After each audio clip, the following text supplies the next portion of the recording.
Bom dia a todos. O nosso trabalho é um relato de caso sobre compactação de cólon. Bom, eu vou começar falando aí brevemente sobre anatomia, né, porque as características das conformações anatômicas são responsáveis muitas vezes pela compactação, né, devido à diminuição do diâmetro do lúmen, né, intestinal. E um deles é a flexura pélvica, né, a transição do colo dorsal direito para o colo transverso e os esfíncteres. A cavidade oral, né, do animal é muito importante também, porque ele capta o alimento com os lábios e os dentes incisivos, né? E qualquer moléstia nessa parte da cavidade oral, né, já pode começar a atrapalhar o processo de deglutição, que não é feito, né, a lubrificação da saliva com o bolo, e assim já pode começar problema a partir daí. E como todos sabem, né, o estômago do equino é dividido em duas partes, uma aglandular e uma glandular, sendo que na parte aglandular ele não tem mecanismo protetor de suco gástrico. Também não possui uma utilidade para empurrar o bolo, né? Diferente da parte de baixo, que é produzido ácido clorídrico, pepsinogênio e a gastrina, que é responsável também por produzir o muco, né? Para lubrificar o bolo também. E o intestino delgado dos equinos, formado pelo duodeno, jejum e ilho, acontece a digestão enzimática. Ele possui em média 20 metros e 15 centímetros logo abaixo do estômago tem o divertículo duodenal, onde é secretado as enzimas, né? Suco pancreático e o hepático. E nele também acontece a digestão de minerais e macroelementos, como cálcio, fósforo, entre outros. E o intestino grosso é um pouco menor, né? Ele mede aí uns 7 metros, em média, e tem um pH de 6,5, né? Como no rumen de bovinos, onde favorecem, né, bactérias e micro-organismos que fazem a fermentação, né? Do alimento, do componente que está ali, né? E a parte mais importante do cavalo, né? É nele que faz a digestão, né? Absorção de celulose, hemicelulose, do amido, reabsorção de água, né? Aí fermentação de fibras que não foram absorvidas antes, né? Assim também como vitaminas e sais minerais. A compactação de cólon é a obstrução do lume intestinal por massas desidratadas de ingesta. Os locais mais comuns em que ocorrem as compactações são o seco, a flexura pélvica e o cólon dorsal direito, embora possam ocorrer em qualquer segmento intestinal. Normalmente, a incidência é maior em locais onde existe transição de movimentos intestinais, esfíncteres entre diferentes segmentos do intestino ou em regiões de estreitamento intestinal. A compactação faz com que ocorra a distensão progressiva do lume intestinal, debilitando vasos e assim alterando a perfusão sanguínea, e é considerada a principal causa de cólica nos equinos. A etiologia da compactação é multifatorial, sendo suas principais causas alimentação com concentrados ou forragens de baixa qualidade, alterações de manejo e de dieta, alterações de motilidade do trato gastrointestinal, forragem com alto teor de lignina, acesso restrito à água, paralisia de terminações nervosas, alterações odontológicas, idade avançada, condições climáticas, sablose, que é o acúmulo de areia no trato gastrointestinal, enterólitos ou bezoares, parasitismo e drogas que diminuem a motilidade intestinal. Exame físico e sinais clínicos. Usualmente, ao exame físico, o animal apresenta os sinais vitais relativamente normais. Porém, pode ser observado um leve aumento na frequência cardíaca, estando esse relacionado à hipovolemia e ao grau de dor presente no animal. Também há aumento da frequência respiratória, diminuição dos sons intestinais na auscultação abdominal e a motilidade progressiva quase sempre estará ausente, embora em algumas compactações de colo maior podem provocar o aumento desses barburigmos, os quais serão intermitentes e concomitantes com a dor abdominal. Há temperatura elevada e alteração na cor da mucosa, no qual o tempo de preenchimento capilar pode estar mais elevado. Em fase inicial, o paciente demonstra inapetência, depressão e atitudes clássicas, como olhar para o flanco, escoiciar o próprio abdômen, cavar, deitar, rolar e patear o solo com o membro torácico. Observa-se também a diminuição da defecação, no qual as fezes estarão ressecadas e cobertas por muco. A dor é classificada como moderada e frequente, e com a evolução do quadro, o animal pode desenvolver distensão abdominal e, consequentemente, sinais mais acentuados de dor, assim como a sudorese. Em compactações do colo maior na região de flexura pélvica, ocasionalmente pode desenvolver timpanismo secal secundário e distensão abdominal. Com o aumento da duração da compactação e da distensão intestinal, ocorre o extravasamento de proteínas pelo endotélio vascular intestinal, no qual aumentará as concentrações proteicas do fluido peritoneal, e bem como sinais mais graves de dor. O aumento na celularidade do fluido, especificadamente o aumento do número de neutrófilos, assim como o aspecto sanguinolento, são indicativos de cirurgia. Em colo menor, as saculações do mesmo se apresentam com fecaloma, e se esse acúmulo for maior do que 30 cm de comprimento, deve ser considerado compactação. E a compactação nessa região pode envolver grandes porções do colo menor e são compostas por artérias firmes. Diagnóstico. Apesar da importância, o exame físico por si só na abordagem inicial não possibilita o diagnóstico definitivo da causa da cólica, sendo também necessárias etapas seguintes ao exame. Os valores do hematócrito e proteína total frequentemente estão normais, mas também podem estar levemente aumentados se a compactação envolver o intestino delgado ou se a patologia estiver presente por um período superior a 24 horas. A palpação retal permite identificar a porção compactada do cólon, no qual auxiliará no diagnóstico definitivo, e em casos de compactações fora do alcance da palpação, se faz o uso da ultrassonografia, no qual apresentará uma linha hiperecóica, formando uma sombra acústica, e observa-se também um ligeiro aumento da espessura da parede intestinal. Nas compactações de flexura pélvica são identificadas pela palpação transetal, que revela uma massa localizada no quadrante ventral esquerdo do abdômen caudal. No colo menor, os achados incluem o sólido tubo de ingesta com a região antimesentérica palpável. Tratamento. Primeiro, recomenda-se a restrição alimentar, porque com o animal ingerindo mais alimento, esse alimento vai acabar parando no local onde está a massa compactada, aumentando ainda mais essa massa. Para o controle da dor, utiliza-se anti-inflamatórios não esteroidais, como a fluoxetina meglumine ou a fenilbutazona. Também pode ser usada a iosina N-butilbromida, que é um espasmolítico associado com a dipirona, ou também usar alfa-2 agonistas, como a xilazina e a detomidina. A administração de laxantes e lubrificantes por via sonda nasogástrica, ela tem o intuito de hidratar e acabar amolecendo essa massa compactada, ajudando ela a se desfazer.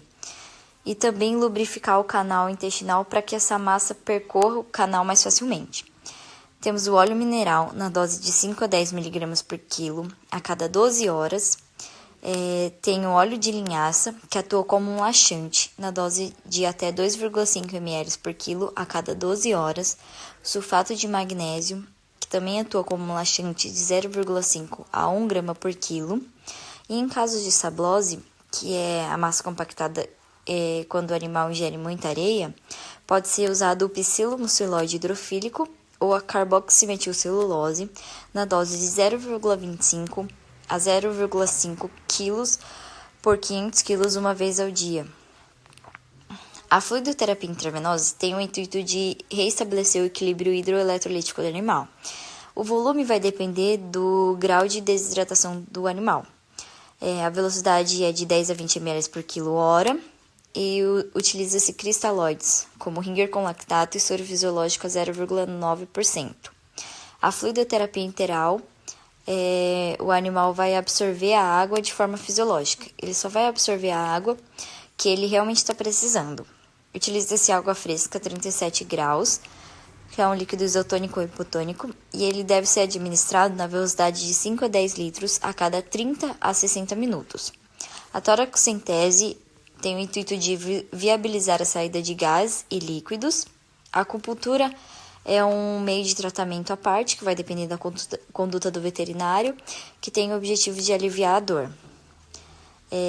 Mas sempre considerar a necessidade de cirurgia, caso o animal não responda ao tratamento clínico, ou quando a presença de dor incontrolável, deterioração da função cardiovascular ou alteração do líquido peritoneal. Daí o animal vai ser encaminhado para uma enterotomia e posterior enterorrafia. Aqui é o nosso caso clínico de compactação de colo maior. O animal foi atendido no HVU de Grandes Animais da Uniso no dia 27 de fevereiro de 2020, com o nome de Grécia, a espécie equina do sexo feminino, a pelagem pampa castanho, a idade de 2 anos, a raça era manga larga marchador, pesando 345 quilos. No histórico da paciente, o proprietário relatou que há 2 dias o animal manifestou sinais de cólica, deitando frequentemente e olhando para o flanco. A alimentação era baseada em concentrado e capim triturado, mas há cerca de 1 semana havia sido oferecido capim triturado de menor qualidade ao animal. Após o aparecimento dos sinais clínicos, o animal foi alojado em cocheira, em jejum hídrico, para observar se havia defecação, a qual não foi observada. Com o agravamento dos sinais clínicos, o animal foi encaminhado ao Hospital Veterinário Universitário. Bom, e no exame físico foi efetuada a auscultação, né? Onde a frequência cardíaca estava em torno de 58 batimentos por minuto, a frequência respiratória em 24, né? Movimentos por minuto. A temperatura estava 39,3 graus Celsius, né? Mostrando que o animal estava em dor. A TPC estava normal, as mucosas ainda estavam rosas, mas na palpação foi possível ver que a fossa paralambar estava maior que o normal, né? Com uma distensão abdominal grande. Fazendo a percussão deu para perceber o timpanismo secal, e na ausculta, né, na parte do gastrointestinal, aí foi possível detectar uma hipomotilidade, né, na região do intestino, e a ausência da válvula iliocecal. O procedimento cirúrgico que foi realizado foi a enterotomia e posterior enterorrafia. De MPA foi usada xilazina 10% na dose de 1 mg por quilo por via intravenosa. A indução anestésica foi feita com cloridato de ketamina na dose de 2,2 mg por quilo intravenoso e diazepam na dose de 0,05 mg por quilo intravenoso. Depois o animal foi colocado em decúbito lateral para fazer intubação orotraqueal e a manutenção foi feita com isoflurano. Técnica cirúrgica. Primeiro, o animal foi colocado em decúbito dorsal para realizar a cilitomia. Depois foi feita a tricotomia e antisepsia da região para fazer a incisão, que teve mais ou menos 30 centímetros e foi feita na região pré-umbilical, incisionando pele, subcutâneo, linha alba e peritônio, o que deu acesso à cavidade abdominal e consequente exposição do colo maior, e que pode ser visto que todo o colo maior estava cometido. Então, foi feita uma incisão na borda antimesentérica da flexura pélvica, onde não passa nenhum nervo e nenhum vaso. Foi feita a aplicação de fluido na região externa do colo maior para evitar ressecação, e na parte interna do cólon foi colocada uma mangueira com água morna para ajudar na retirada de toda a massa compactada. Depois de tirar toda a massa, foi feita a rafia com fio Vicryl, número 0, no padrão de sutura simples contínuo, seguido de 2 padrões invaginantes, o Schmiden e o Cushing, sérum muscular, e posteriormente reposicionamento do colo maior na cavidade. Também foi observado um aumento de volume intraluminal no colo menor. Foi diagnosticado um fecaloma. Porém, tiveram uma conduta menos invasiva, que foi a punção da alça com 2 agulhas 40x12 e foi infundido 6 litros de fluido Ringer com lactato morno, desfazendo o fecaloma de modo conservativo. Depois foi reposicionado o cólon menor dentro da cavidade e foi feita a sutura do peritônio em linha alba no padrão Sutton com Vicryl número 2, que é o padrão em X. Fez a síntese do subcutâneo no padrão simples contínuo com Vicryl número 0 e depois a pele no padrão simples contínuo com o nylon. Pós-cirúrgico. No pós-operatório, foi instituído o tratamento com anti-inflamatório não esteroidal e comumente usado na clínica, o flunixin meglumine, na dose de 1,1 mg por quilo, intravenosa uma vez ao dia, durante 4 dias consecutivos. Dimetilsulfoxido, de característica anti-inflamatória e analgésica, na dose de 1 grama por dia, 2 vezes ao dia durante 5 dias consecutivos. Foi utilizada heparina sódica de 40.000 unidades internacionais subcutânea 2 vezes ao dia por 7 dias, no qual visou minimizar os riscos de aderência. Foi feita uma aplicação única de 5.000 unidades internacionais de soro antitetânico intramuscular. A antibiótico-terapia se baseou na utilização de amicacina 6 mg por quilo intravenosa uma vez ao dia durante 7 dias.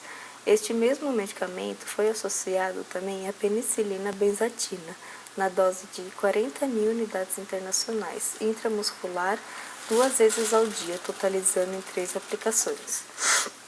O tratamento suporte foi realizado com ranitidina injetável de 2 mg por quilo, 2 vezes ao dia por 7 dias. Nos 3 primeiros dias foi feita terapia com lidocaína 2% sem vasoconstritor, na dose de 1,3 mg por quilo, seguido de infusão contínua na dose de 0,05 mg por quilo por hora.